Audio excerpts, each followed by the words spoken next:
Mr. Perez, do you mind reading for the class? I'd love to.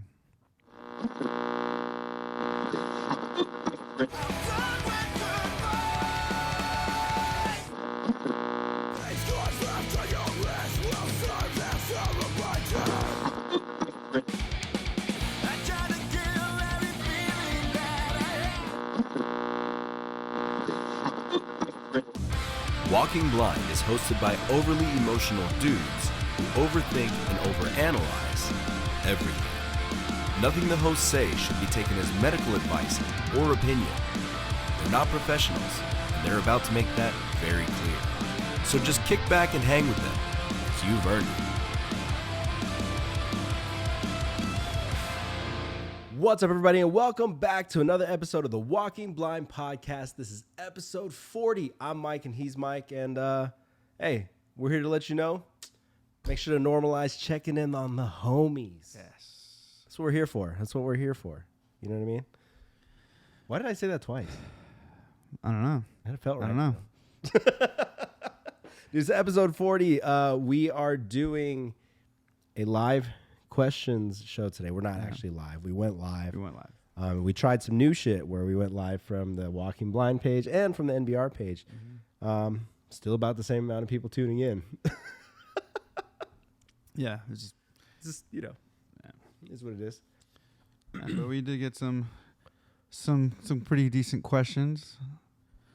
Some muy interesante, some could say. Some muy interesante, some interesting questions and opinions. Mm-hmm. But before we do that, let's jump into the MPHC, mental health check. Yes. Where you at? For me, mentally, I'm doing well.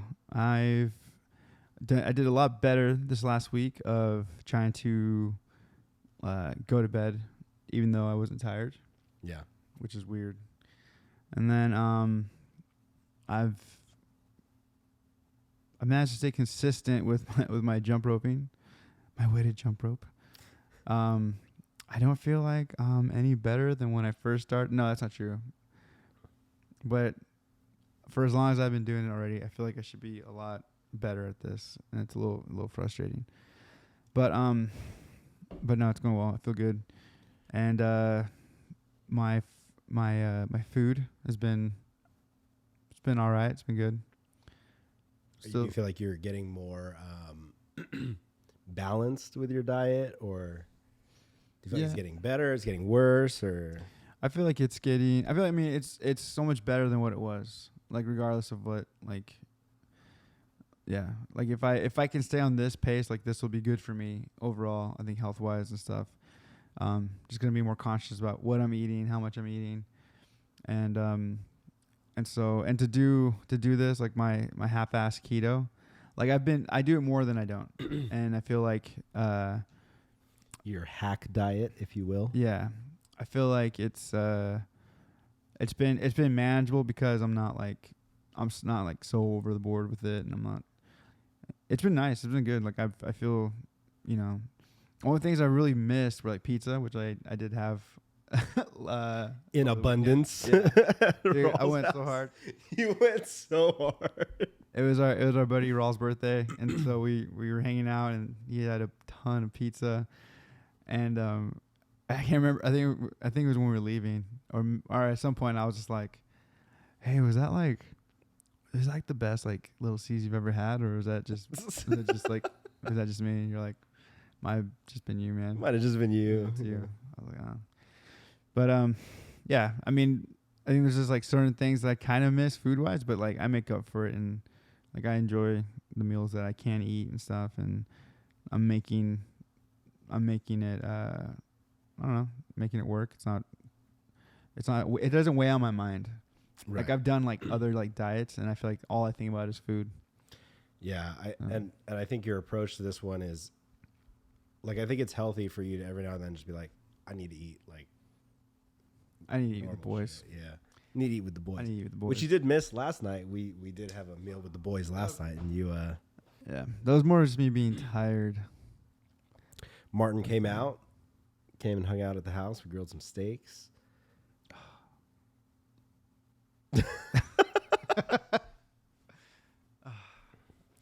Well, But yeah, so yeah, overall doing well. Jump rope has been helping me mentally.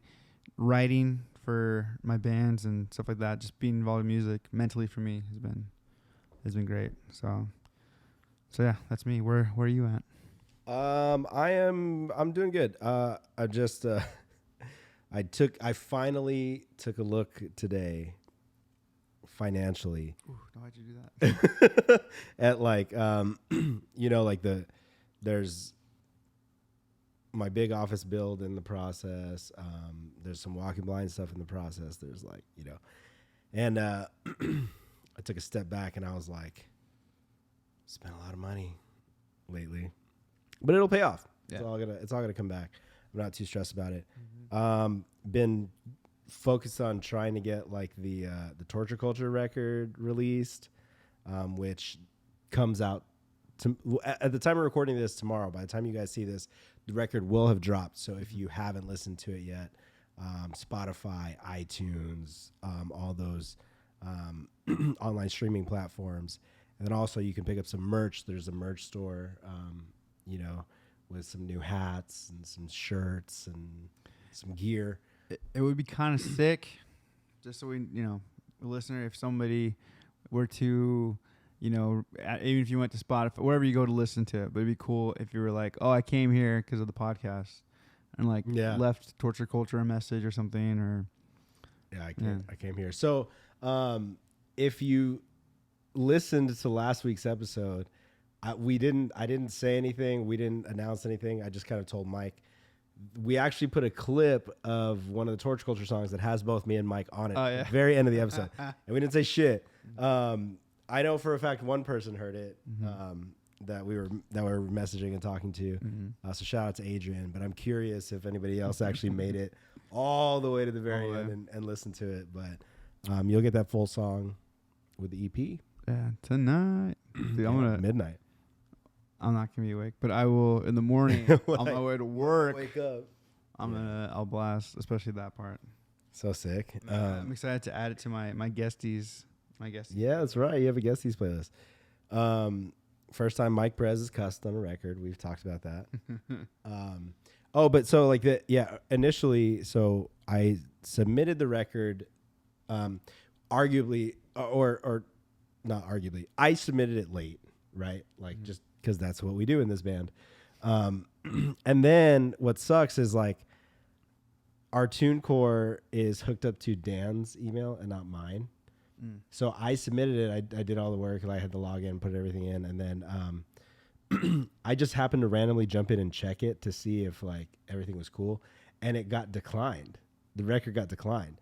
And I was like, why? So I'm going through and I was like, Dan, did you get an email? He's like, oh, fuck, I did. Here, check this out. So he sent it to me. And it was all these changes that we needed to make. I labeled it as the Burn EP, but the artwork only says Burn. So, of course, those two didn't match. So they denied it because the artwork didn't match the name.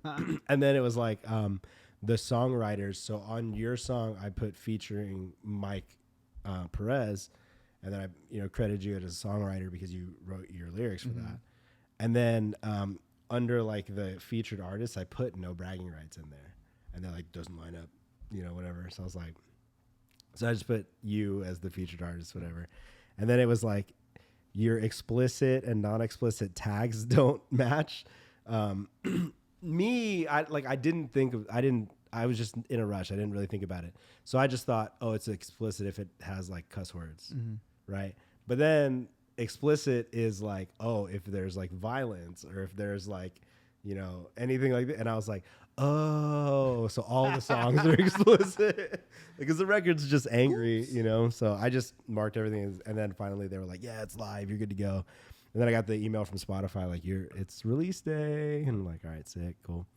So yeah. And then I'm probably going to set something up on the merch store where if you order merch or you buy something from the drop, I'll probably just send you a free copy of the record because it's a digital record. So if you guys are interested in that, check out the merch store. Why don't you guys just freaking buy a bunch of CDs, blank CDs. Dude, CDRs? Burn them, fucking write Torture culture. TCHC 2022. Bernie P. Write it for each single one. And send that shit, dude. Damn, maybe I will do that. That's sick. What a good idea. I might do that. Dude, I'll do it with you. Fucking CDRs, dude.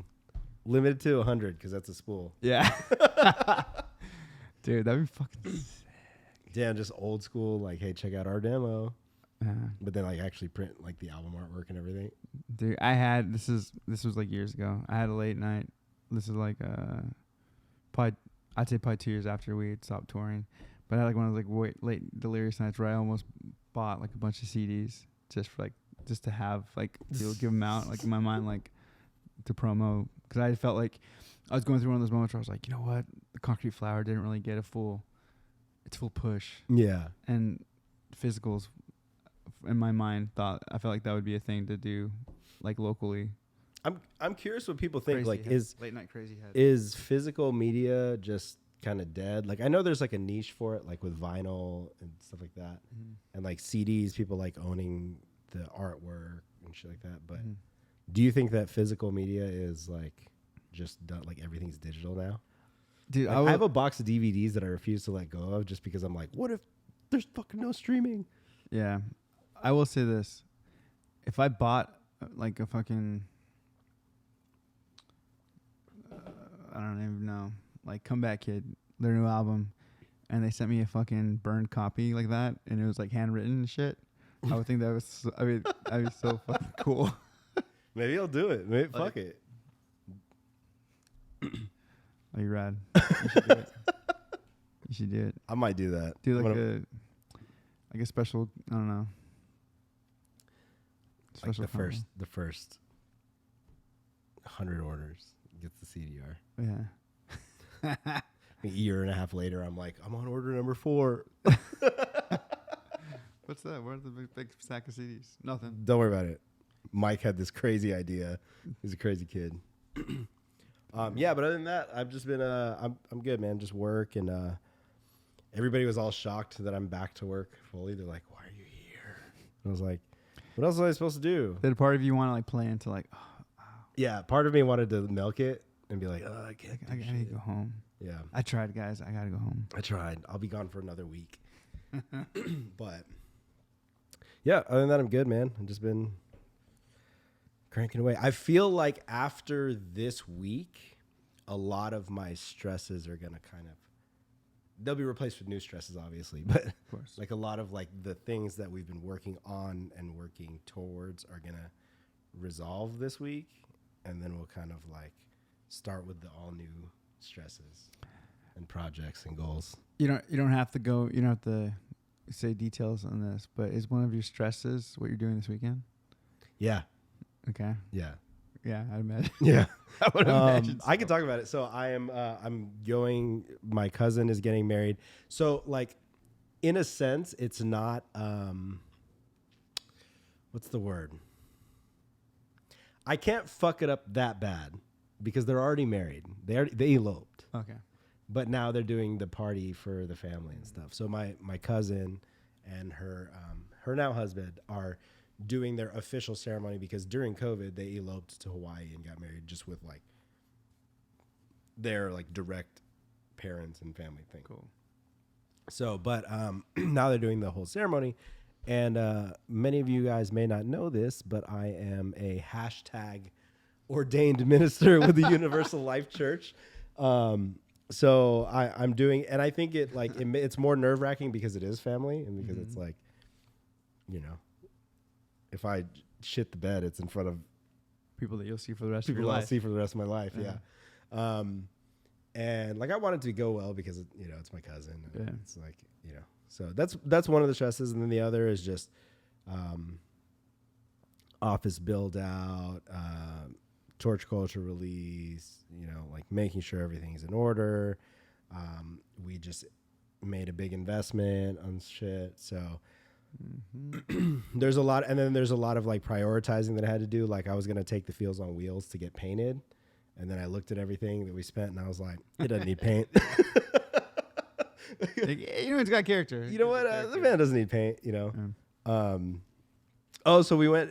Mike and I. My bad. I'll check his time. Mike and I went to IKEA together this weekend, and I don't think we've ever looked more like a couple than this weekend. We were furniture shopping in IKEA. We were looking at couches. So much so that I was telling myself, because there was a couple in front of us, and they were like, they had like their hands on each other's backs, and in my mind I'm like, well, at least we're not like touching each other. we don't look. So we took the Feels on Wheels. We were at IKEA, and then we were like on a mission to find some other stuff. We ended up at if any of you guys know of a store named Kirkland's, Bro.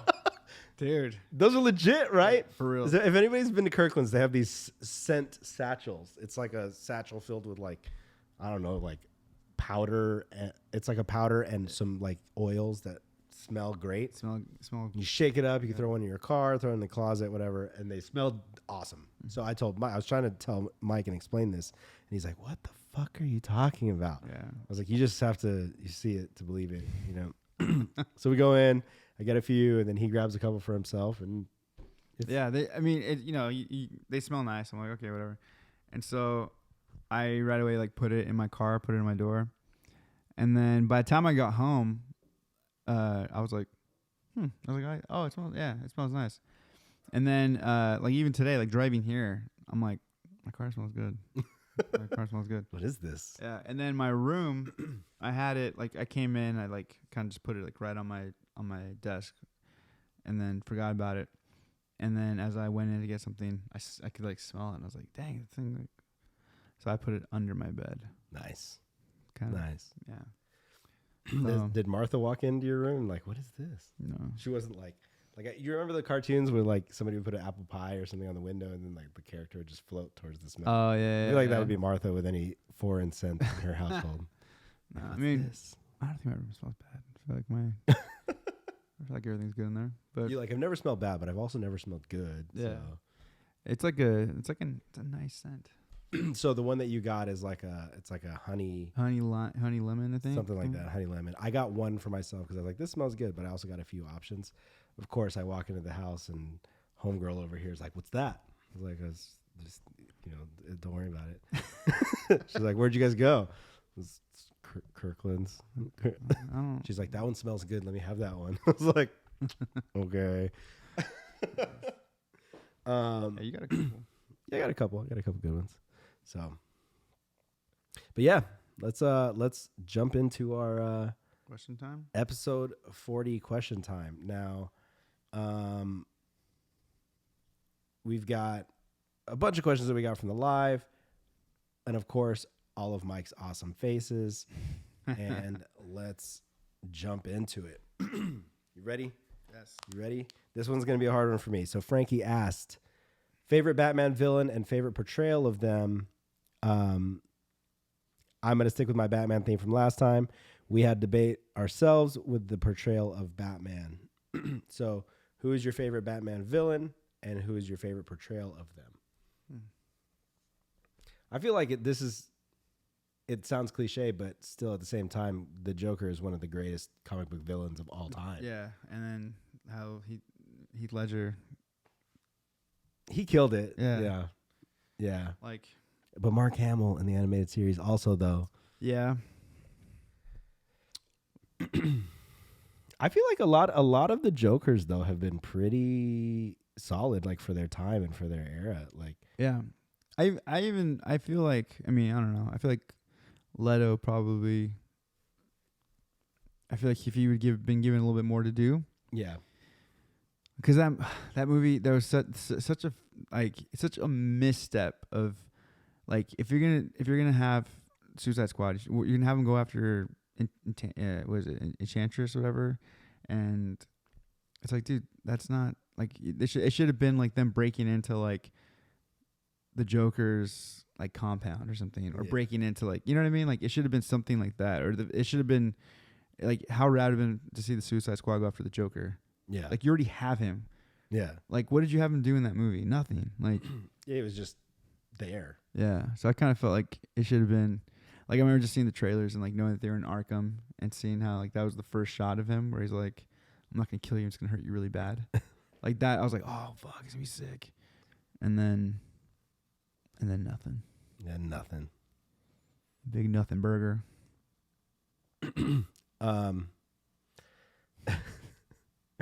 So what about your least favorite DC or Batman villain and why?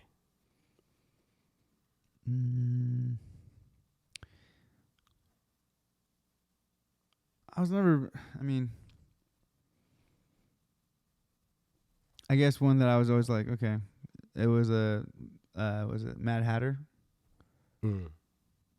Okay. Like, I think because I've only really known him from the animated series and stuff. Like, I didn't. Like, did nothing. Yeah, I'm sure there's a cool comic book or story with him, and that would probably change my mind. But just, I don't know. I feel like that's I think mine was the Clock King. The Clock King. I don't even know what that is. He just his no powers, just a normal dude that likes clocks. And then I think we both agreed we would have said Polka Dot Man, but then Suicide Squad came out. Suicide Squad fucking awesome. made him freaking rad, dude. And then it made him it was such a cool character. That was such a good movie. I love that movie. Speaking of, on a side note or DC tangent, did you see that the DC executives were rumored to have said like they fucked up by releasing the Snyder Cut? Because all that did was fuel the Snyderverse fans, and because they want to get away from the Snyderverse, like they're like we fucked up by releasing that because we should have just let it die out and then not ever given in and start over. Yeah, but now now they're stuck to it. We're stuck. But they're still gonna start over. But now they just have to deal with fans that are fucking pissed off. Yeah. So. Well, dude, I mean, they have. It's like it almost feels cheap, but it's like you have Flashpoint. You can reset everything. But do they now? Are they going to film a whole new movie? Because it seems like they're going to scrap this Ezra Miller one. They're in too much trouble. Yeah. I don't know. We'll see. We'll see. Well, whatever they release, I'm gonna watch. So. It sucks. I feel like big studio, like stuff like Marvel things. Very, very. I'm trying to think of a Marvel movie that I didn't like. I haven't seen. That you haven't seen or just didn't care for? I've had ones I haven't cared that much for, but like that I haven't seen. Like I even the show that I literally fast forward through almost its entirety was Iron Fist. Have you watched Miss Marvel yet? Yeah. You have? Yeah. It was pretty good. Really? Yeah. It actually was pretty good.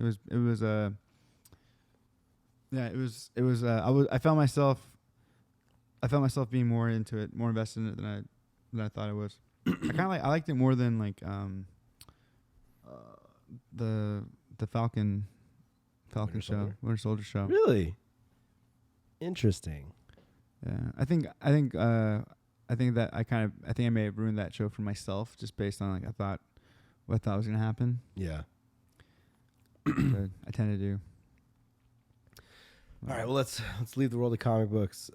Ty asks, music question: if you could build a super group like Goldfinger, who would you put in it? This one's tough. I don't know that I have an answer for this. I got one. Let's hear it. All right. What kind of band would it be? It would be a melodic hardcore band. Okay.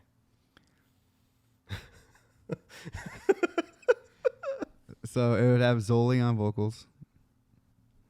Okay. And so I'd probably put Jake from Strung Out on guitar. Okay. I would put Goose or Andrew from Comeback Kid, the vocalist of Comeback Kid. I would put him on guitar. That's fair. So that I'd have heavy backups. Yeah. And then on bass.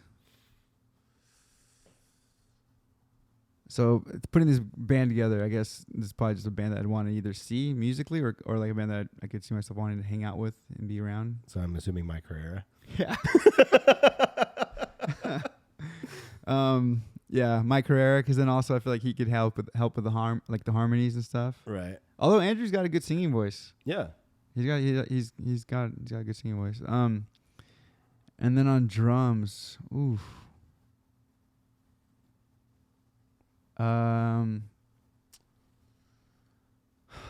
trying to think. Do I want a drummer with like hardcore sensibilities, or do I want? Do you want a machine? Yeah. I don't know his name, but I'd have a Wilhelm Screams drummer.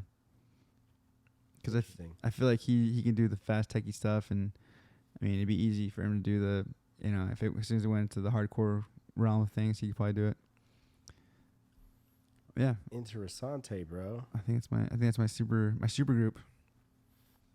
I would need a lot more time to think about this. Yeah. Actually, sorry. I'd have George from 6 Year Guns. Oh. Yeah. Because he has all the punk rock sensibilities, but he also knows all the hardcore. Knows heavy. Too. Yeah. That's a cool move. I'd have to think about that one. I'd have to get back to you guys. Torture culture question. Does it drop at midnight? Yes, it does. Question for Mikey. How is that you're so good looking but still single? I would say probably, the things that I'm into, the things that I no, I don't know. I have no idea. I think I don't know. I'm busy and I get focused on shit, and I don't actively look.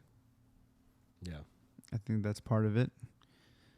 'Cause I think, like, in my mind, I feel like mentally, like, I feel like I'm down to, like, talk with people and meet someone.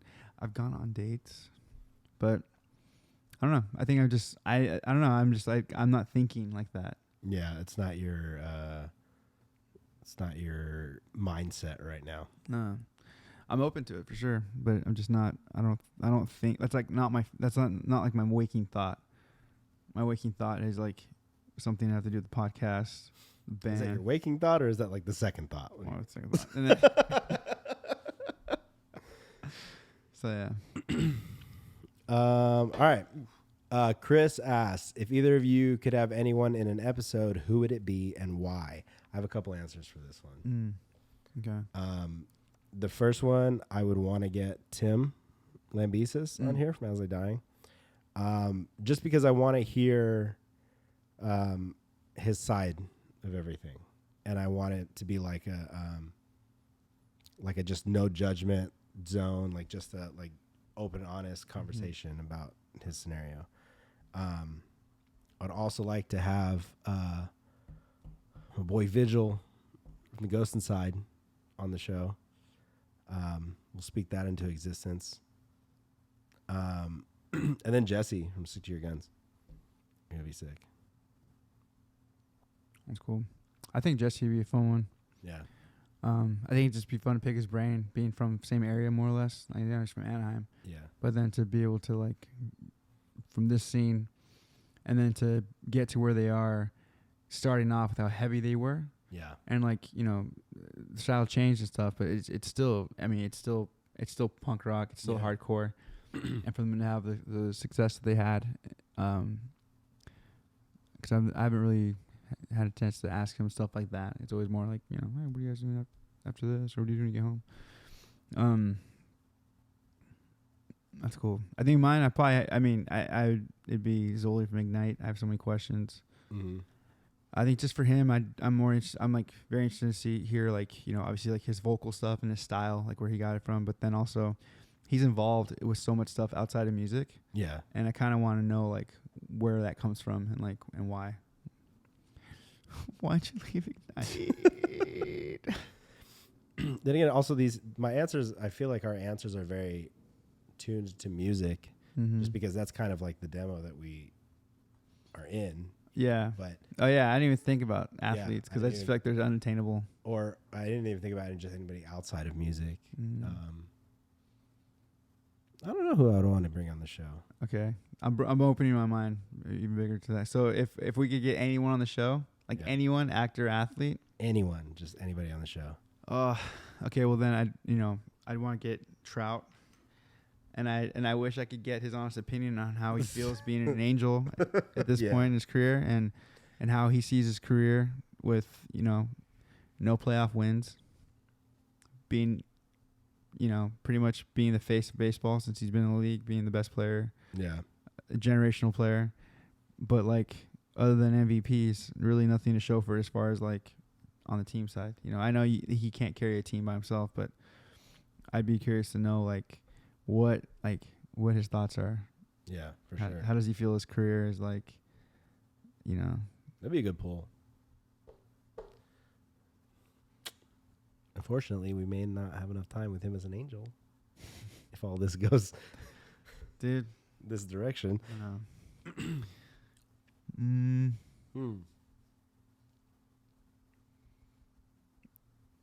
Yeah, I don't know. I feel like our thought process has been so attuned to music. I would want to interview Lin-Manuel Miranda. I could see that. Yeah, I could see that. just because, yeah, obviously I love musical theater stuff, and then also just kind of like I know there's a ton of interviews where he talks about his like, you know, where he started and all that stuff, but like I guess like I want to know like what is his like, what's his process like, what's his writing process like, what is he, because I didn't realize that he could play piano, which makes sense, and that he writes and stuff. But like I want to know if he's like, if it's just him or if like him and the other musical director, if they like bounce ideas off each other, and how that works. Because I've seen a ton of interviews with them, and I've never seen exactly how they wrote songs. Yeah. So I don't know. Yeah. Interesting. All right, need a walking blind coffee tumbler. Well, sir,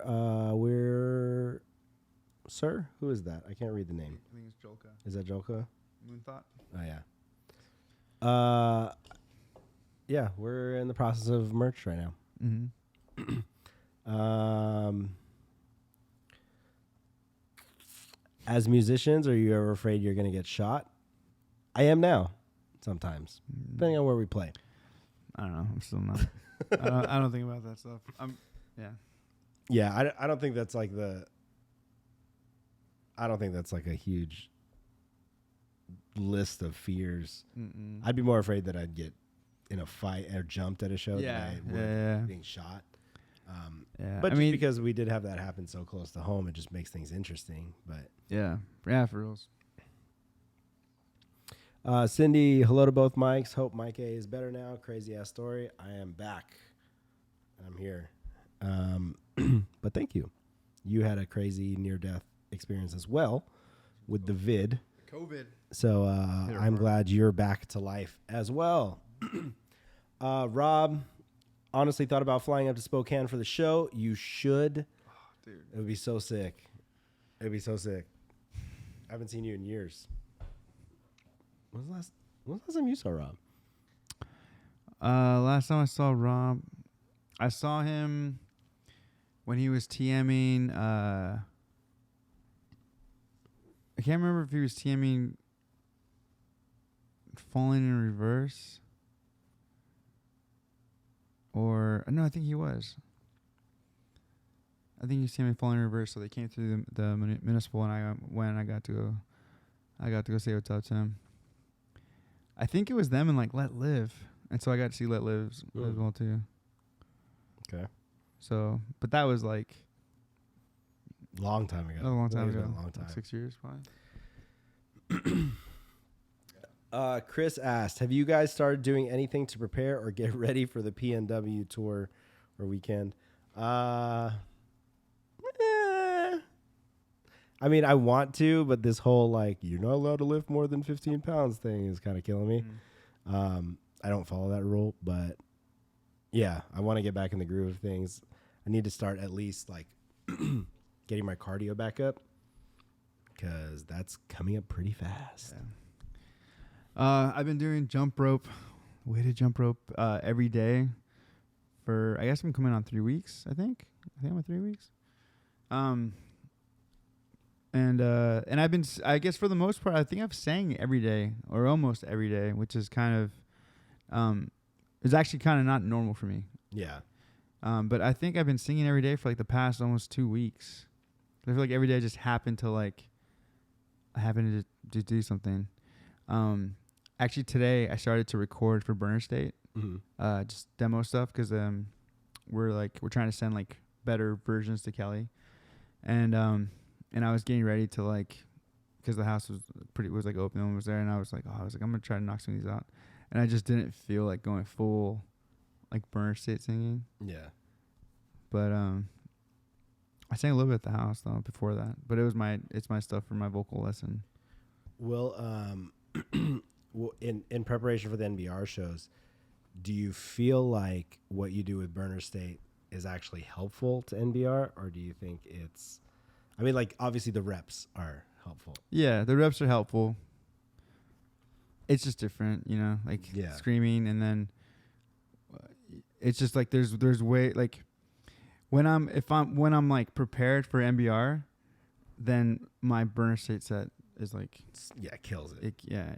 It just, and there's something I started doing was I started to warm up. So now my warm up minus I don't spend as much time doing like the screen prep stuff, like the fries and like the different like ways to shoot my voice, but I definitely warm up very close to how I warm up for NBR now for burner state shows. Okay. And it works because I've had 2 shows where one, I didn't think I'd have a voice, but I did like full on. I just treated it like it was an NBR set. And then I had a voice for the show. And then the last show, I was super tired because that was like the beginning of when like I got sick that next week. Yeah. And that was like the beginning of it. And I wasn't I was coming out of it. And I just felt weak. And but I did like a full on like NBR warm up, and I didn't feel like I didn't feel strong in that set, but I felt like I got through it. Like I notes were coming out. Yeah. So, but yeah, I mean, yeah, burner state definitely helps. It's like there's some stuff that's challenging. It's in the higher part of my range, but it's just different. Like the screaming stuff changes it a lot. Yeah. Which I hate. The thing that you don't like doing. Bands are always just like, dude, we so sick you to feature with us. And the second they ask me to scream, anyone who happens to hear this, just know that the minute you ask me to scream, know that for me, my stokedness just went like this. I understand that. Do you guys have a nightly routine before bed? In a way. Has it changed from being single to being in a relationship? My nightly routine definitely changed when I had people move into my house. And I don't mean that in like a gross and creepy way. I just think that like it's just different now. Yeah. I mean, nightly routine, I'd like to say that, you know, I'm going to brush my teeth and at least wash my face. If not, I'm going to shower and then, you know, jump in bed. But usually it ends up with me watching TV. And then if I can't fall asleep right away, I end up doing something stupid like grabbing ice cream or or like a snack late at night, because that's when I just have no self-control. Mm-hmm. And I'll just like lay in my bed watching TV, eating. Last night it was white chocolate macadamia nut ice cream. Fuck you.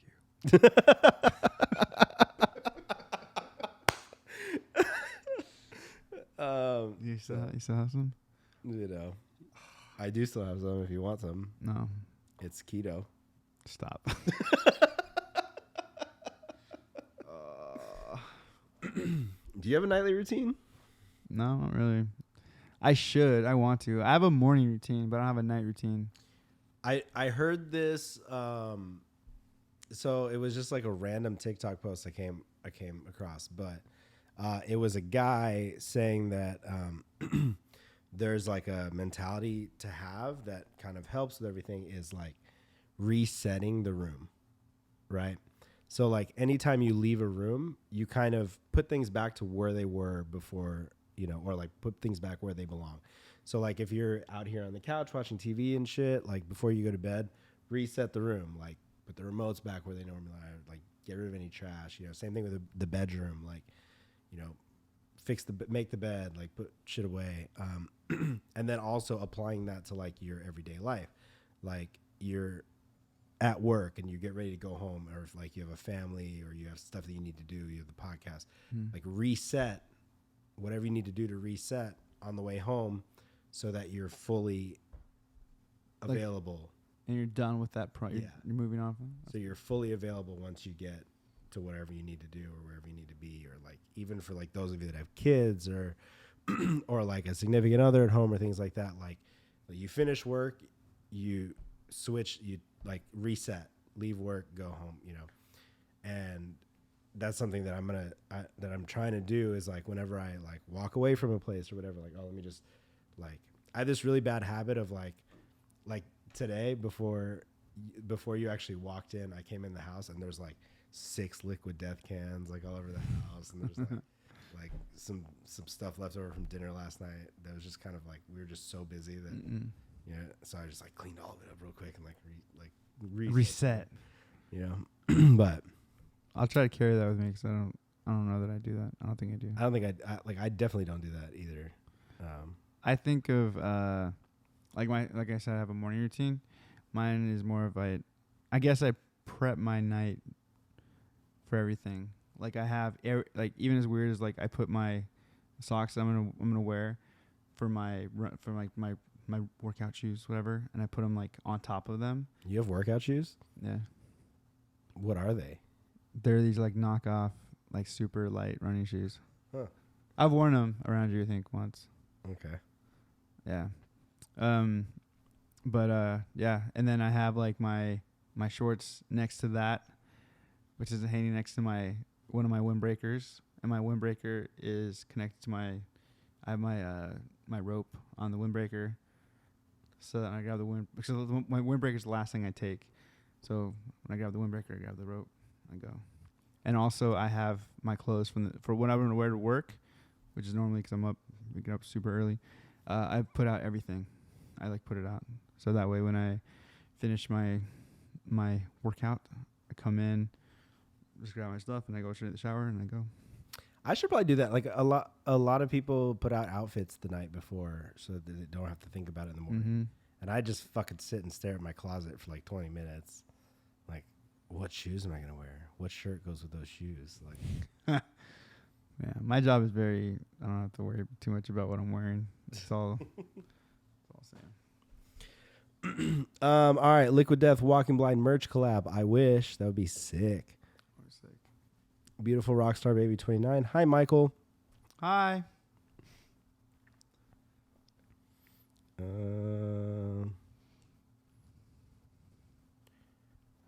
What is happening? Here, while you look, I'll do some of the ones that we got from that are sent to the Instagram. This one is sent in by Champ827, and he asked, "Gotta ask, what was the deal with all the CYC at Tough Love 10? Great show, bad vibes." Well, for anyone who doesn't know, the show was put on by CYC. By CYC. Corrupted Booking is who contacted us, and I don't want to go into too much about the whole side of it and whatnot, but I will say this, that when they asked us, they pretty much reached out to us because they wanted to have a band from the IE, because the show, when they were trying to get it in the IE, they had different locations. One of them was the IE, and they wanted to see where we were at and if we were able to play. And the show ended up being in Santa Ana, which isn't, it's the OC, but it's not too terribly far from home. And they were super, super accommodating. Every question that we had about, because this was our first show back in like 6 years, right? So obviously we had a bunch of questions, and we had things that we would need to play in order to play the show. And they were very they were quick on everything too, which was rad, and responded well. And yeah, it was cool. Like they made it, because obviously I know we know it's CYC and all that stuff, but like I don't know, I thought it was actually a pretty cool vibe. Like I know that earlier in the day, it was CYC bands. Like those were all CYC bands, and they're going hard for their bands, like so I can understand like that can be kind of a weird vibe, but as the rest of the show went, I felt like it was fine, you know. And they told us, you know, that they were trying to, like, there was a reason for why they picked the bands they were picking, us, Evergreen Terrace, Take Offense, and I don't know, it just it was one of the first promoters to really reach out and kind of meet the few. It's hard to get MBR to play right now. It's difficult, and they were able to make it happen. So I'm super thankful for them and making that happen and making it happen so close to home. You know, so I guess that's, I don't know. Hope that answers that. But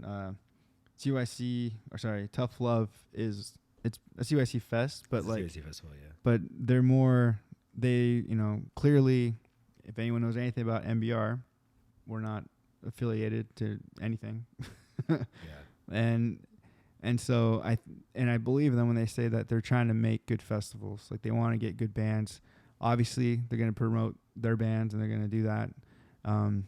You know, there's a lot of festivals that in one way or another do that. They're promoting the bands that they work with or they are affiliated with. And so, I don't know. We had a good time. They treated us great. Yeah. Like, one of the better experiences that we've had. Yeah, they same for us. Oh yeah, they like you can too. Yeah, you can talk in your end about that. I think that, like, it's hard to really, you know, like, I understand on one end coming in as just like a fan of music, going to this festival, and then being like, holy shit, everybody here's in a fucking crew, right? Yeah. And then I also understand too, like, it can get rowdy at these shows, especially with like crews like CYC. When the CYC bands play, you know, the dudes are going to go out there and they're going to go all out for basically their boys in these bands. You know what I mean? And I think that there's something to consider in a sense that, like, there weren't any fights at Tough Love. No, not that I was aware of, or not that I knew of. No one got jumped. Nobody got jumped, you know, and I think that, like, you kind of have to. I think we've had this discussion, like, with like the with like artists and political views and shit like that. It's the same thing, like, kind of like with crews, and, you know, like, the dudes that put on this show, and like the fact that this was a CYC show, like, they were pretty respectful about everything. Yeah. You know, like, they were pretty respectful about a lot of shit. Now, yes, you go to shows and there will be dudes and crews that are there, like, fighting, or they're getting rowdy and shit like that. And yeah, like, there's no taking away from the fact that does happen, but that also doesn't mean that, like, you know, every single person in this crew is like that. Yeah. You know, and also I think this question kind of, you know, I think this is kind of speaking to that is, you know, he asked, what was the deal with CYC being at Tough Love? Yeah. I think because CYC is Tough Love, CYC puts on Tough Love. I think that is kind of cool in the sense that it's not like CYC hosting Tough Love, or like, the fact that you didn't even know that it was their show. Yeah, no, because they want it to be a festival. Yeah. You know, they wanted to have, you know, they wanted to bring different kinds of bands and stuff. And, you know, they wanted to stand on its own. They didn't want it to be, you know, CYC presents Tough Love. Yeah. You know, like, which also was good for us. Cause I think maybe if it was promoted like that, maybe we would have been more hesitant. Yeah. You know, but I don't know. I also think that, like, you know, when it comes to situations like that, like, and when it comes to crews, and when it comes to people that, you know, are in these crews, like, I can, like, 1,000% understand, like, the brotherhood and the camaraderie, you know, for the crews. And for what it's worth, a lot of them have developed bigger or badder reps than, you know, than they probably, I don't know how to word that. Yeah. It's a worse rep than they probably deserve, like, as a whole, right? Yeah. Like, yes, there's going to be individuals that, like, are always a problem. Yeah. But then at the same time, like, and with stuff like this, you know, there's chapters everywhere. Yeah. So, like, what your experience could be in your scene could be completely different from what it's like in a different different state. Yeah. Um, I mean, same, like, it's kind of the same thing with Torture Culture. Like, we're not an affiliated band. We're not like, like nobody in our band is a member of any of the crews, but like, they rock with us, and it's like, that's sick. Yeah. That's cool. But yeah, like I could totally see why if you showed up to that show and had no clue, you'd be like, wait, what the fuck is going on? Like, there's so many vests. There's so many dudes here, But yeah, and dude, and like if you've been in the hardcore scene long enough, and depending on where you're from, like, there's shows that we've played, and they're definitely not affiliated, but you're in a certain area, and there's definitely Riverside. Like there's all kinds of depending on where you're at. Like we've played all kinds of venues that were crew, like definitely like crew run and whatnot, and I don't know. I feel like it's like everything. It's case by case, Our experience was good, and like I said, this was promoted as a music festival, and they dug, our message and stuff, which is cool. And I want to play. I don't want to play mental health festivals. No. I don't want to play suicide prevention festivals.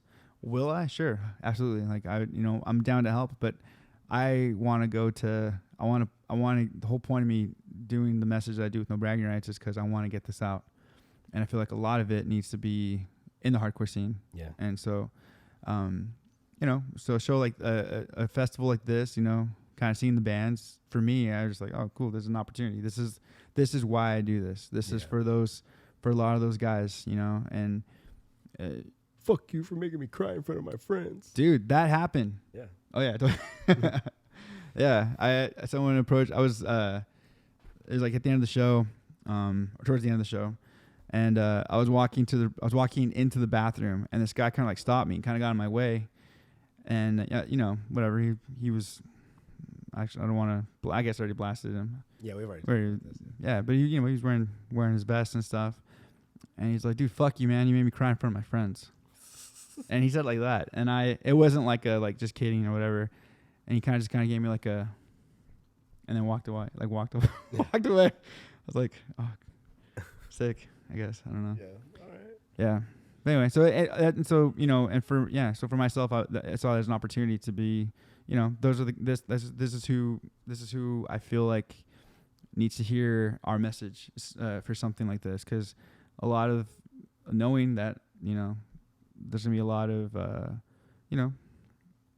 tough dudes, strong dudes, that's you find that all over in hardcore, and then that's what made me want to stay in the scene longer and share that, because I just felt like these are the guys that need to hear it, men and women that need to hear this message. So yeah, I don't know, long-winded answer for that. All right, back to these questions. Edge Rogan said, just stop by to say I can't wait to finally see you in Tacoma. Sick. I'm sure that's an NBR question, but hey, I'll see you too. We'll be there. FK8 Crispy, are you guys religious? I have my own faith. Mm-hmm. Organized religion tends to bother me at times, and I kind of just leave it at that. Yeah, I definitely I tend to, like, I follow like the Christianity faith, like, for sure. That's what I follow.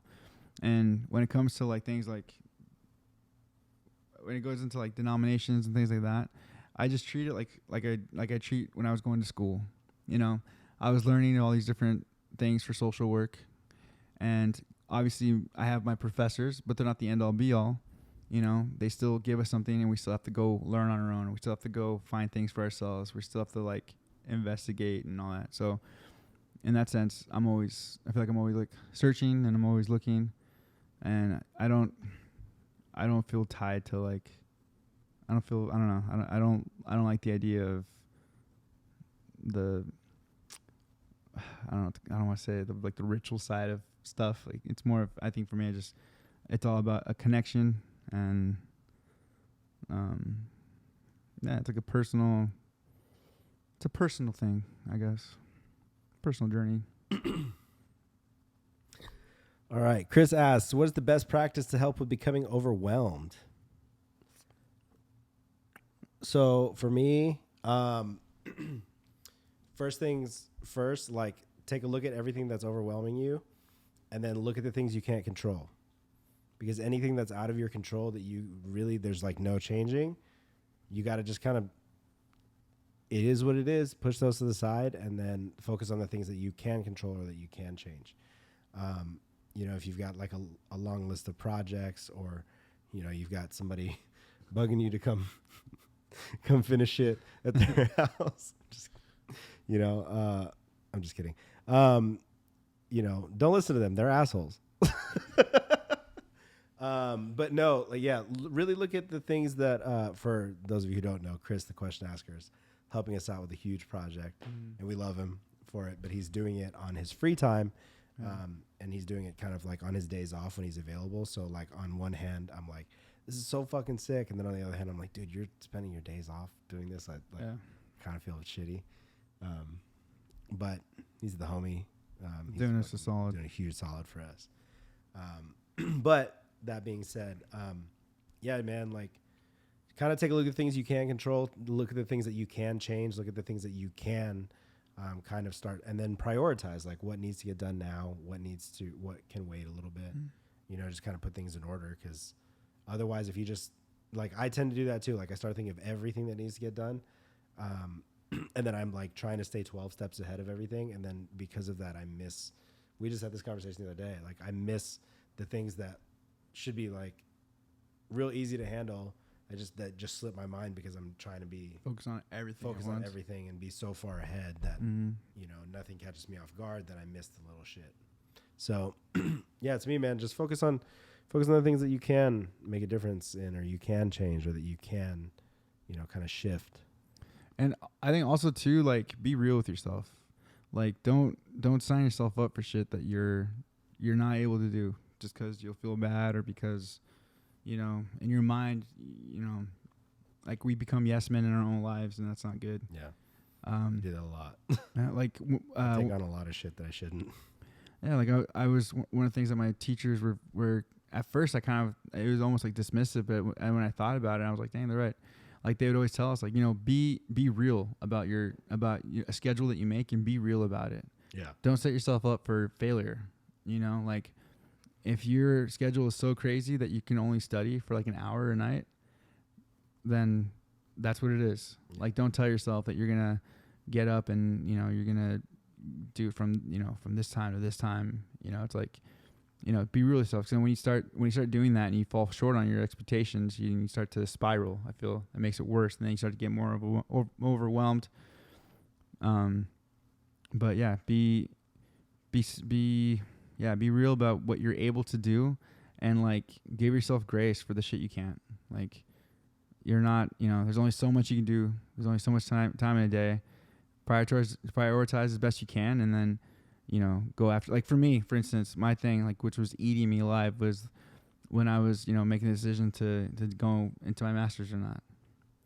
You know, and then for a while, if I was being honest, like I had my mindset that I wanted to focus on the podcast. I didn't want to jump back into school at the time because I just didn't feel like mentally I'd be there mentally for it. You know, I'm sure once I would have started and I get into it, I'd go back into that mode. But like where I'm at right now in my life and what's happening with things, like I just knew, like, I want to focus on this right now. Like I just did basically 6 years of school, my own fault for how long it took.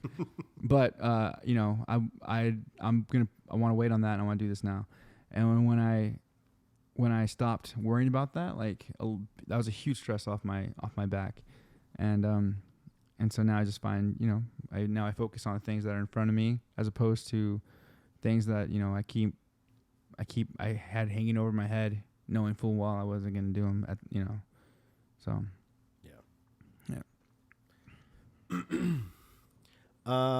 Rich Moran said, "Hey guys, glad to see you guys get back. You guys fucking rock." I'm sure that's NBR comment. Could be you. You know. Sick. Let's see. Any new merch dropping, guys? And when are you coming back to Chicago? Any new NBR merch coming out? I don't know that we'll have anything new. I think for the shows, because we did make new merch and we had it at for Tough Love. So we're taking that up to the Pacific Northwest. I'm sure if something happens and we get to play Chicago or we get to play anywhere else, I'm sure after this show we'll probably do another run of merch. Yeah. Let's see. That question I want to save till the very end. I have one from our Instagram. Who is the better performer, James Brown or Michael Jackson? Michael Jackson. Michael Jackson, I think so. It's biased. James Brown was dope. But, but again, that's also just because Michael Jackson became like a international, king of pop music. James Brown was sick. Yeah. And that his moves were just incredible. I think he was maybe a little before his time. Yeah. Yeah. Because imagine if we would have been able to see the media kind of things like we had on someone like him. Like, I feel like it's like that with Prince too. Like Prince did get a lot of attention, but I feel like if more people knew about him and got more access to him, the way Michael did, I think it'd be different. Do you guys believe in the term "blood is thicker than water" pertaining to friends being family? I don't particularly co-sign the blood is thicker than water thing, because I really think that while your family is your family, that doesn't necessarily mean that they're good for you. Right. I think that you need to be really selective of who you surround yourself with and who your friends are. But I definitely have some friends that are closer to me than some of my family is, and that, that's just, it just comes with the territory. Mm-hmm. But you? Yeah, I think my thoughts too. We can't always pick our family. We can pick our friends, and who we choose, who we choose who we want to spend our time with, and I'm big on family, but I tend to agree that not all I think life is just relationships. Who do you have your best relationships with? Next question: do you believe alcoholism, drug addiction, and depression can be hereditary? I don't know the facts and statistics on this. Mm-hmm. Because I don't know if I guess the greater question in there is addiction hereditary, right? Mm-hmm. Because that's where all of this kind of comes into effect. Not necessarily the depression. I do think depression could be. I think that there's, something in the, kind of like the wiring of the brain, that could potentially be hereditary, but I don't have facts on it. That's feelings, not facts. But I do tend to see that in family situations, normally if one person is suffering from depression, it's pretty common to see a lot of other people in the family also suffering from depression. But is that hereditary? I don't know. Yeah.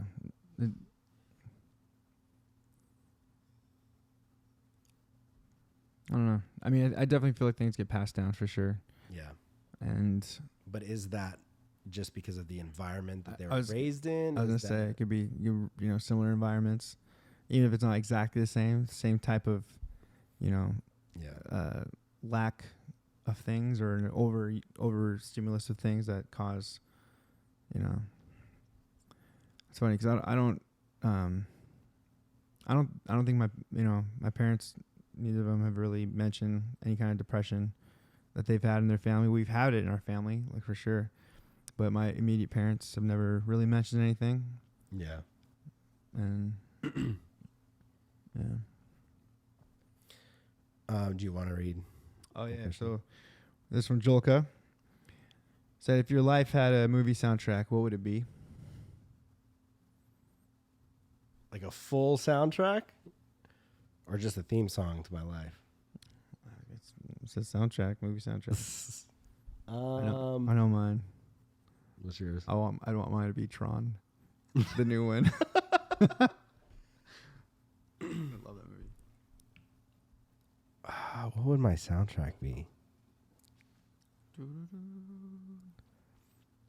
I feel like I would just want mine to be a never-ending cycle of the 1996 Chicago Bulls intro. Like every time I walk into a room, I just want that to play. Yeah. Coming in at 5'8".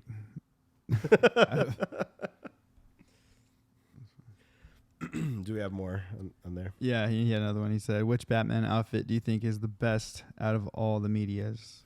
Hands down, the one that George Clooney wore that had the bat nipples. The nipples. And the giant cod pieces up front.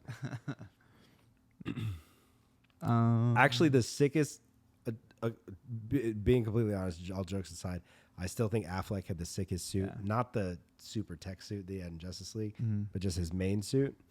But the concept art suit for the Batman, when it was supposed to be Affleck in the Batman movies, looks fucking sick. And I'm so upset that we actually didn't get that on camera or on screen. You have to, yeah. I think Ben Affleck's, because it just looked, I don't know, it looked super functional, and it looked, what's the term, like lived in. That was the concept suit for the Batman. Dang. And it looked great. Yeah. It looked sick. Daniel Bernstein. Daniel was like, he's like talking about Batman. He's like, Gotham City. So what are you gonna do with your millions of dollars? You're gonna help the strengthen, the place in the infrastructure. You're gonna do this and that. And he's like, no, a suit. Suit's the only way. So there's a question in here that I kind of want to end on. And it's a question that Chris asked. And I just lost it in the mix of things. So he said, let's see. How are you guys approaching the podcast now compared to episode number 1? And what do you guys do differently? I mean, from when we first started, it was literally all we knew was we're going to just have a mental health check. Yeah, and the first, actually the first episodes, I was really only in just like a mediator, as a mediator, like just to guide it. Like the original intention was like I was just here to kind of start getting the wheels turning on the show, and then I was just going to kind of step back and just produce it. Yeah. Right? Like, and be there to like fact check or like to like steer the questions if there were tangents or anything like that. And then I think it just kind of as we started doing the show evolved into just me kind of just staying. Yeah. Well, I think it's just easier conversational wise, like for what we do, because this is literally what we do all the time. Anyway. Yeah. We just like talk about shit. Yeah. I mean, so then to now, I actually, believe it or not, I have show notes. Like I have somewhat of an outline that I'm trying to more or less do. I have different ideas for things I want to implement with the show.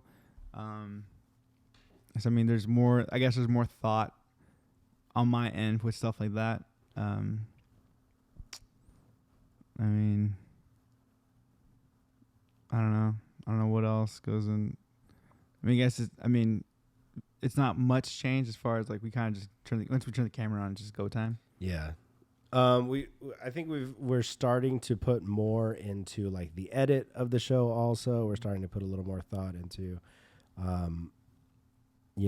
like what goes on for the show. Mm-hmm. I think we're pushing in a direction to make things a little more interesting, both for the audio listeners and for people that watch it on the YouTube channel. Yeah. And I'd recommend that if you do like visual mediums and stuff like that, like check out the YouTube channel, especially over the next couple of weeks. I think it's gonna be rad.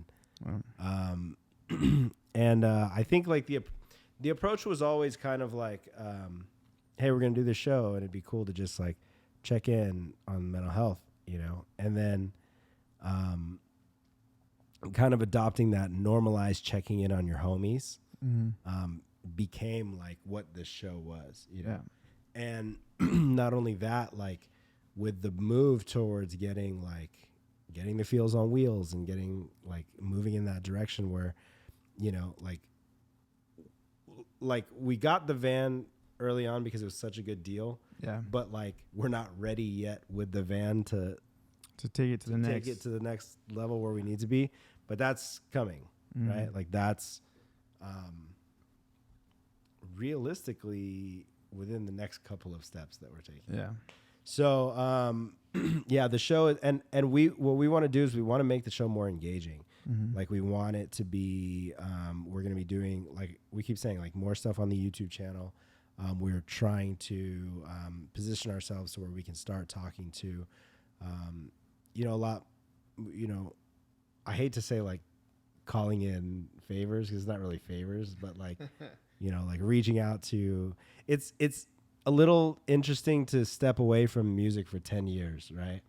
And then to come back in and then just be like, hey, I got to hit up all my old homies that haven't heard from me for a while. And like get them on this new venture that I'm starting, you know? So yeah, because one of the things I get asked is like, you know, people like, hey, how come you haven't like brought this person on? Yeah. And it's like, well, for one, location right now, you know. And what's nice is that with things coming, even just like, you know, having guests come through Zoom, we've done one Zoom guest. Yeah. And it went okay, you know, but I think the way things are going to be moving forward, that is going to be a place we can revisit and do more. Like it'll be just, I don't know, it'll just be done better. And so, yeah, so I really appreciate you guys hanging with us and checking in on, you know, what the show is now, but where the show is going, I think it's going to be exciting. It's going to be fun. Like I said, more engaging. There's be a lot more areas for feedback, which I think is going to be cool, and more interaction with you know, our listeners. Actually, something really cool. One of my buddies hit me up and did a mental health check with me. He just texted me. I was like, hey, mental health check, where you at? I was like, what? Oh, okay. You know, and I went into it. And so, and I think that's cool because it's just like, that's what the show is. Yeah. Right? That's what we want. And, and so, yeah, I think people who've been riding with us, I feel like you're going to be rewarded as far as just it being more engaging, having more, I don't know what the word is. We're going to drop a lot of stuff soon. Like you're going to. It's going to be fun. Yeah, you'll see it more than. And I think there's going to be a lot more opportunity for us to do, to kind of like branch off into the things that, you know, we enjoy talking about. Like, you know, part of mental health is like having that, like, you know, those little things that are kind of like an escape from everyday life. Yeah. For us, it's like TV shows, movies, comic books, and stuff like that. Yeah. You know, and yeah, we're it's gonna be fun. It's gonna be fun. Yeah. Even a little, you know, events. You know. We can talk. You know, we can talk about that. So we are. This is one thing. We always wonder how many people would make it to the end of the show. So now, like, we can really tell. We're planning on doing an event in Riverside. We won't say what or when yet, but we want to know if we do an event in Riverside, you guys show up. It'll be like a cool little, you know, little live Q&A. Yeah. You know, we'll have some live music. We'll have some, you know, of our friends there hanging out, and it could be a cool little, fun little event. But I'm curious to see who would be interested in that. Yeah. So let us know. Hit us up at Walking Blind Pod, walkingblindpod.com, walkingblindpod@gmail.com. You know, hit us up. Give us your shoot us questions. Let us know if you're interested in doing this live event with us. And make sure you like, comment, and subscribe on everything. Yeah. Yeah. Next week is going to be definitely interesting. It's gonna be interesting. Next week's show is gonna be definitely straight up. It's gonna probably be a shit show. Straight up gonna be a shit show, but it'll be. It's gonna be fun. It's gonna be fun. It's gonna be fun. We'll figure it out. That being said, we love you guys. We're gonna get out of here. We're going to probably figure out some food and then mess around with things for next week's episode. Yes. Oh, I'm excited. So that being said, love you guys. See you guys soon. Peace. Running back again, knowing I handle my aggression.